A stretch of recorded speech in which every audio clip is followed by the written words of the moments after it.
वरणबट्टी केली आहे मी ना आज, वरणबट्टी. मंगन वांग्याची भाजी बी केली आहे ना. शेतकऱ्याची लेक आहे माय मी. मले का ते चाऊमिन न ते काही माही पटीन आपल्याला नाही पटत ते. मले मस्त वरण बट्टी आणि वांग्याची भाजी वैरी पट्टे. आज तेच केलाय, खाते तेच.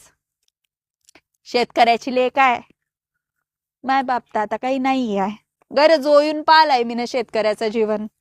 कोण सांगीन मायासारखं शेतकरी काय असतो ते.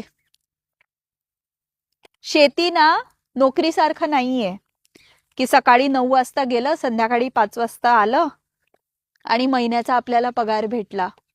शेती एक व्यवसाय आहे, पण तो व्यवसाय एक प्रोडक्शन युनिट असतं ना कुठल्या वस्तूचं किंवा कुठल्या सर्व्हिस प्रोव्हायडरचा व्यवसाय असतो ना, तसा नाहीये. शेती या व्यवसायात सर्वात जास्त अनसर्टिनिटी असते.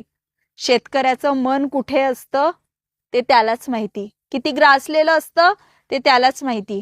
कारण जो एक सर्व्हिस प्रोव्हायडर करतो, व्यावसायिक किंवा एक प्रोडक्ट बनवतो, त्याला माहिती असतं की त्यांनी गुणवत्ता चांगली ठेवली, त्यांनी क्वालिटी चांगली ठेवली, त्यांनी मेहनत केली तर 2 वर्षात नाही, 4 वर्षात नाही, 5 वर्षात त्याच्याकडे एक त्याचं साम्राज्य तयार होईल. पण शेतकरी त्यांनी स्वतःला कितीही झिजवलं, त्यांनी स्वतःचं प्राण जरी त्या शेतीत लावलं तरी रात्री झोपताना तो सांगू शकत नाही की उद्याचं वारा उधाण त्याचा बाग झोपवणार की त्याचा बाग वाचवून ठेवणार. आणि आपण 150 आणि आपण सुशिक्षित लोक मॉलमध्ये जातो आणि 400 रुपयाची कॉफी पितो. तिथे आपण एक शब्दानी बोलत नाही की कमी कर, भाव काय, एवढं 400 रुपयाची कॉफी कशी झाली.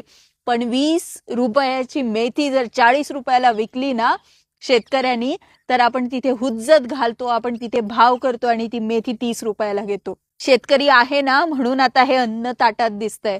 त्याची हाय नाही घ्यायची आणि त्याचा अंतही बघू नका. जर शुद्ध जेवण खायचंय ना तर शेतकऱ्याचा आदर करायला शिका.